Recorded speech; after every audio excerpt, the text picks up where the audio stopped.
squeeze out the excess, right? It's just the gelatin you use the sheet. With this, you use the liquid and the gelatin together. So, I'm going to sprinkle this on the surface. If you need to stir it, go ahead. Make sure it's room temp or cool water. So give it a chance to hydrate a little bit. There, all right.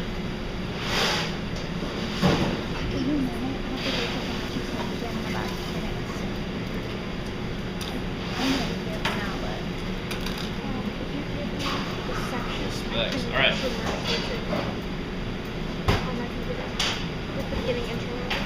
So while this is getting ready, I got my milk on the heat over there, and that's the next rule. This milk will become a warm base for that gelatin to dissolve in.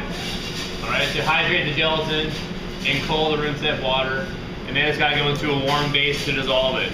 Okay, so we'll do that in a second. In this case, the warm base will be creme anglaise. So remember I mentioned heavy cream. Well, now we got milk, but here's our sugar. Here's our yolk right here. Quit yoking around. Dude, you already used that one. Come on. It's a good one, though. Maybe. The yolk's on you. Aww.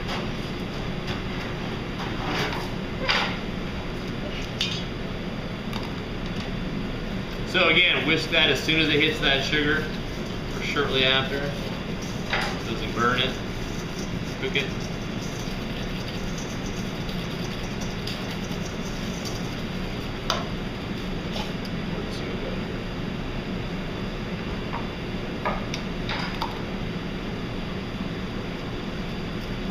So remember, waste can happen in small increments as much as you can, and get a spatula and scoop everything out. Alright? Because it does add up. It might be your bonus eventually if you do a lot of creme brulee or something with a lot of egg or whatever ingredient it is. Make sure you scrape it out as clean as you can.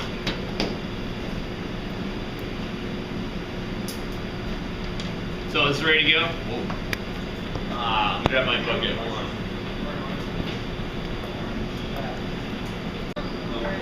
Film on top. What else? Is that? Yeah, technically you take a temp on it, so 200 degrees right before it boils, or shortly before it boils. Anything else? Bubbles, alright. Bubbles on the outside edge, and then a little bit of steam maybe. So you don't want a full boil. You can watch it, or you can take a temp on it, either way. So one thing to remember with creme anglaise is, right now, this is raw egg. So we're going to temper that hot milk into the raw egg, and we'll probably kill off most of what's in there, but we'll then put this back on the heat, and when this comes off again, it's going to go into a clean bowl and not the same one with the raw egg yolks in it, right? See, cross-contamination, you don't want that. So that's something that's a little bit tricky if you're not aware of it, but not super tricky, but you just got to keep aware, which means, can I get a bowl for this? Thank you. So this got little bubbles coming up. Tempering, just to slowly heat up your egg mixture.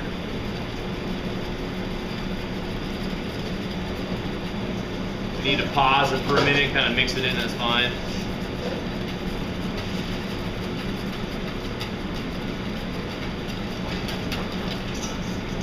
Or scrape the sides down, I'll do that.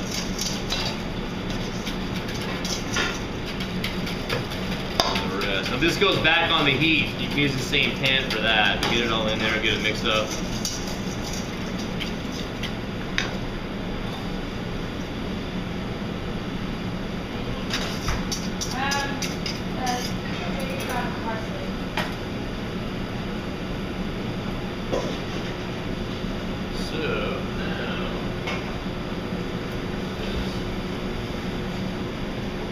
Cook this to about 170, 175. What we're trying to do is coagulate the egg and thicken it up.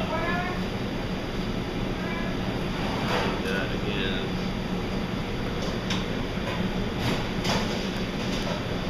Now at that point, you're going to switch to a spatula in the pan. Okay?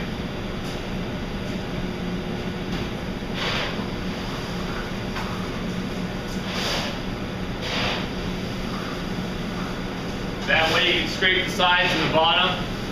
So as soon as you get an egg or any part that's going to thicken up, you can scrape it into the rest of it and kind of mix it up. What you don't want to do is let it sit and forget about it. So it'll start to thicken up where it gets hotter on the edge, on the sides of the pan at the bottom. And then if you go back too late, you'll get little floaters, little pockets that will kind of go away. So it's almost a constant deal. It'll happen fairly quickly though, because remember, we tempered hot liquid into the eggs, so that warmed them up, and then back on the heat. So it won't take very long to hit that 170 and 175.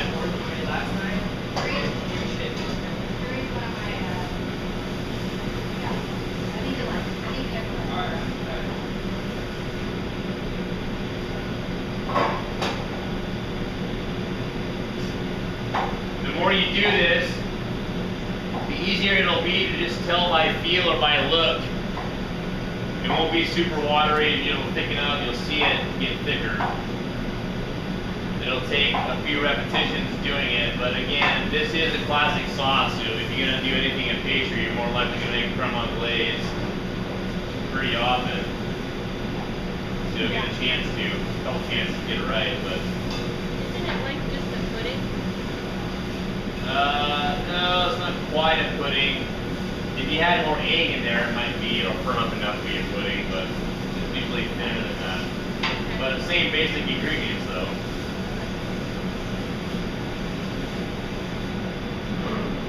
See that on the spatula? That's the egg starting to thicken up. And I'm trying to mix into the rest of it, so I'm scraping the side of the bowl, the pan rather. You know the bottom of the pan, you see that? That's when I'm scraping into it right there. It's starting to get thick, but I want to keep it off of the pan and into the mixture. I'm trying to see it's getting thick already, so it's pretty much hit that temp. I'm going to keep it on a little bit longer, double check it. But I don't want to boil it. What happens when I boil this? Bad things. What, bad things? It Man, curdles. what kind of bad things? It curdles. Not the eggs. Yeah, it'll curdle.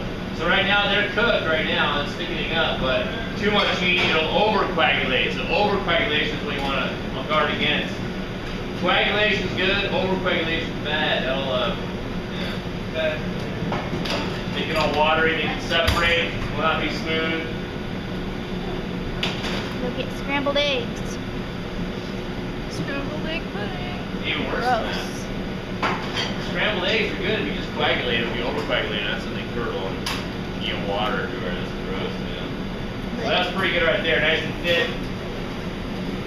So remember, it's really watery initially, now it's kind of thickened up, kind of like, or a little thicker than heavy cream, really. Up a zoom, down a zoom out. Up a zoom. But you gotta keep stirring it. Don't walk away from it. So this is the warm base. This gelatin's going into. Delicious. Look at all that. So you may or may not have to put this back on the heat.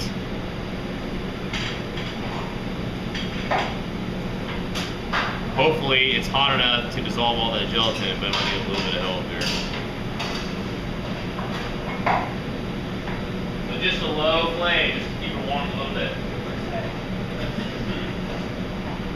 The gelatin will warm up and kind of start to use their body temperature, so it doesn't take long.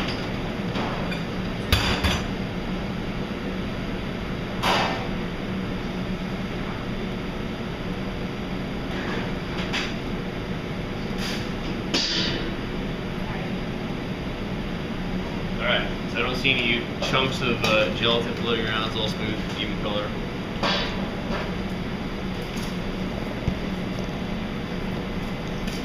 Nice. Alright.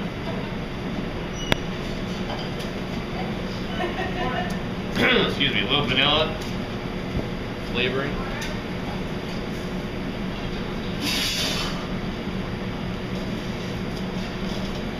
Alright. So now I get an ice bath going, just to kind of speed this up a little bit. But one of you can grab that bowl and whisk, and then there's a first bit of Bavarian heavy cream. It's got BAB on it. It should be on the left there. Thank you. We'll whip up and then towards the back of it for you.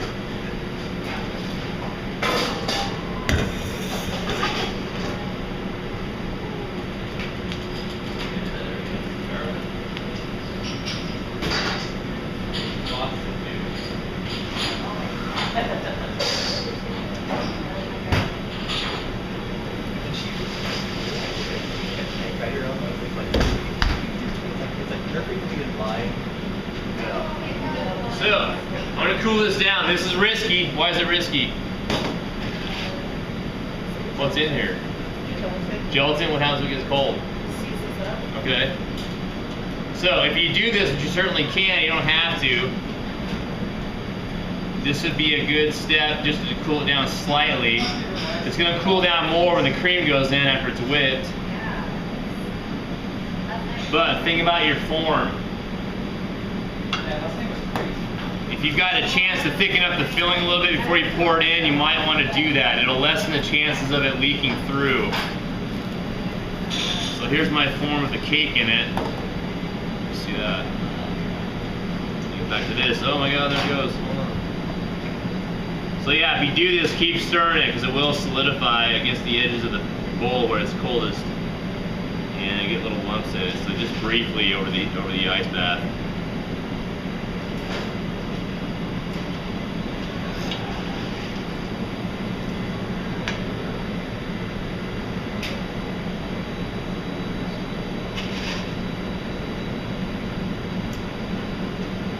So, this has to go in when it's fluid. You cannot make Bavarian cream filling, store it overnight in the fridge, and then take it out the next day and re-whip it and pipe it. It doesn't work that way. Once the gelatin solidifies and the cream's in it, then you gotta go with it. Which means your form's gotta be ready to go too, okay?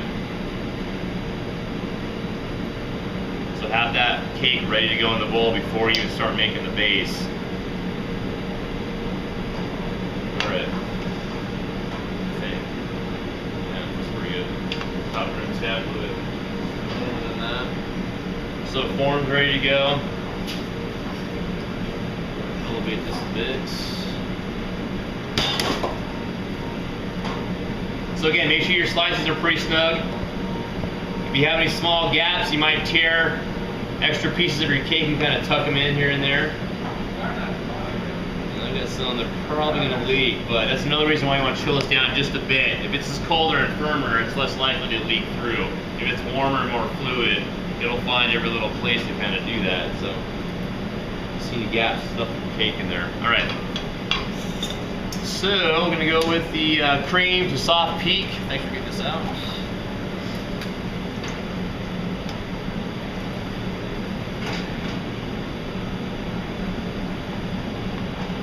Remember, cold cream whips easier than warm cream, although warm cream will eventually whip.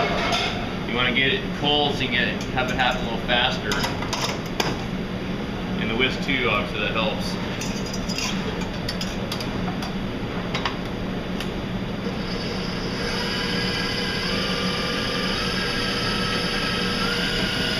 So if you ever have to hand whip anything, try to do it over an ice bath.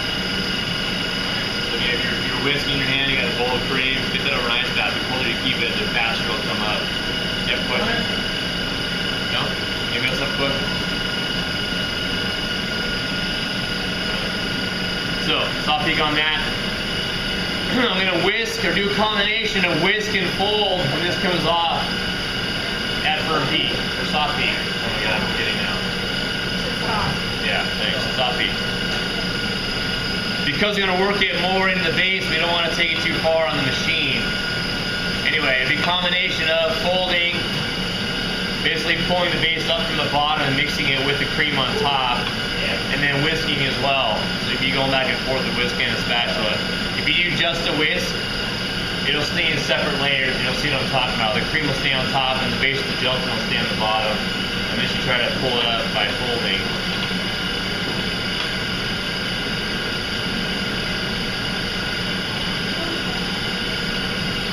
Meanwhile, back at the ranch, I'm going to get my tiramisu base going. This has got the initial step of getting yolk and sugar together.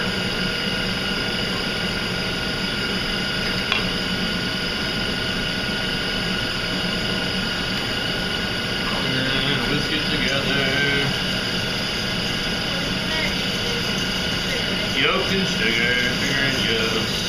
Alright. This is a half batch. If you're wondering why it's such a small amount, it's just a half batch. Half batch will fill one of these, right there, I'll go to that in a second. It's here right here.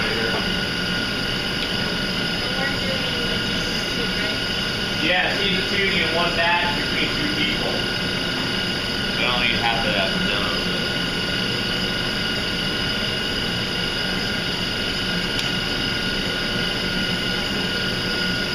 So soft peak on this, I'll get it into the base here and then I'll pour it into this. One thing, trying to hang on to this piece, the square piece in the other corner. Remember that round base came off of the moose torch later?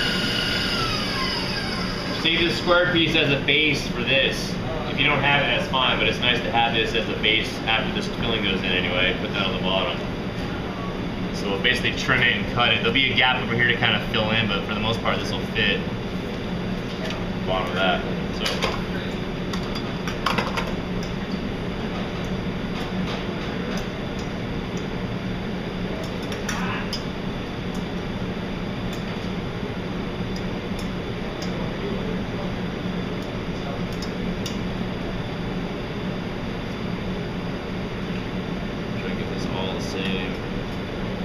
Texture without getting specks in it.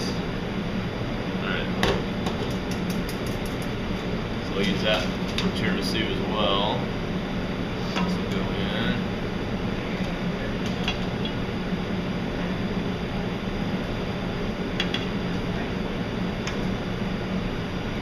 So cold cream going into a base with gelatin in it. It's going to want to set up. But you don't have to worry too much about it, but just be aware of it. It's going to get a little thicker. That's normal. So I'll start with folding, and then I'll get that whisk in there in between. Because really folding it, that's all you do. I talked about whisk alone, but if you fold it by it, that's all you do with the spatula. It's going to take forever to work this stuff together, so need a little extra help. And all I do is a slow figure 8 on this stuff.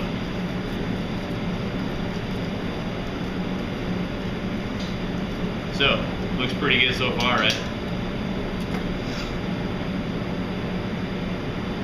You see that darker ribbon of yellow in there? A little bit. So some of that base is still hanging out on the bottom, even though I did some folding already. So that's why you gotta go back and forth. Make sure it's an even color. And the gelatin doesn't settle out at the bottom. If it settles out in the bottom of this bowl, then you pour it in this form, it's going to settle out in the bottom of this form too. So when you go to cut it, there'll be a thick layer of gelatin after it's turned over, thick layer of gelatin at the top, and then whipped foam with egg and cream at the bottom. So make sure you mix it well. Good time to practice folding. Get that Popeye forearm going.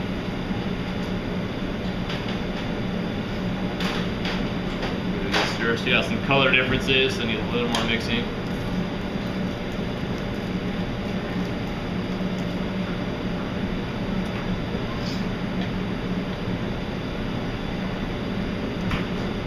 So that looks pretty good there. Always give this a stir right before you use it, as far as pouring it in the mold. Just so you make sure that there's no gelatin hanging out the bottom that's going to sink to the bottom of this when it goes in. Alright. So now, you want to pick your lowest spot. Usually it's on the side somewhere. Mine's, I think, right here. And then go about a 1/4 inch below that. What that'll do is give you space to put your base, your cake base on there. So go a little bit below your lowest point, about a 1/4 inch. Now I should probably go a 1/2 inch. I got kind of wonky on my base here. It's a little bit thick in areas, so I could go a 1/2 inch on mine. But anyway, find your lowest point. And again, it's okay to come up the sides, be jagged a little bit. We'll trim that flat before we take it out of the mold. So, and then go right below this point here. Pull this up. As this sits, even that couple of minutes, it'll start to separate out. So don't let it sit very long. Stir it before you use it, and then pour it. Okay. No water.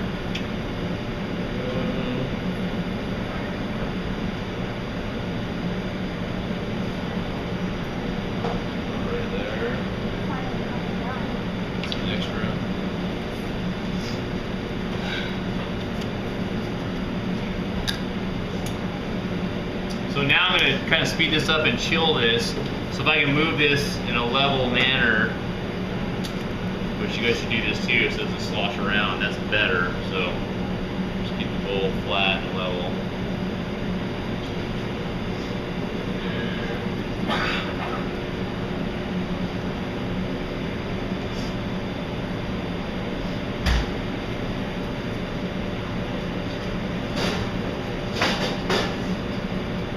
there any questions on that part?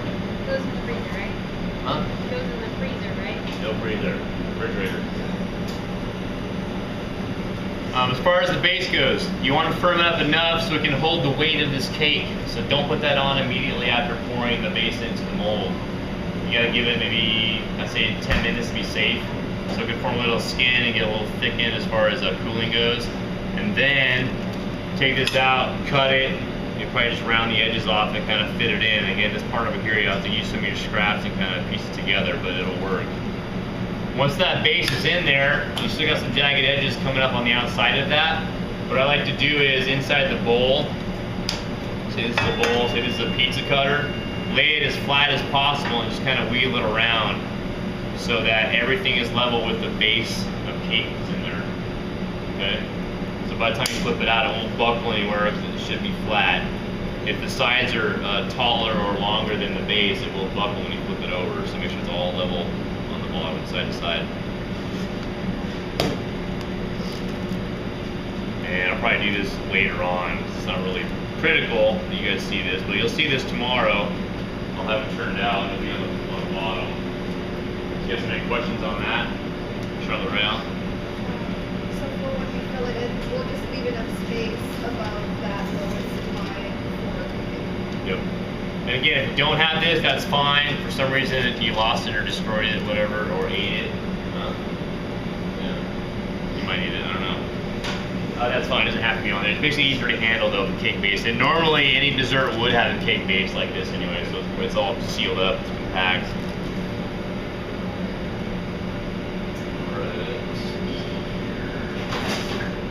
So next up, tiramisu.